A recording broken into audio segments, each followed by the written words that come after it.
மணியோசை ஒலிக்கின்றது. தாயின் தயவோடு ஏழை அடியேனை வாவென்றருணாச்சலம் அழைக்குது.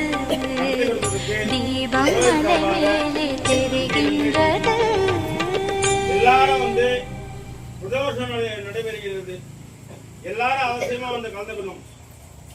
நான் போன வாட்டையும் சொன்னேன், எல்லாரும் அவசியமா வாங்க.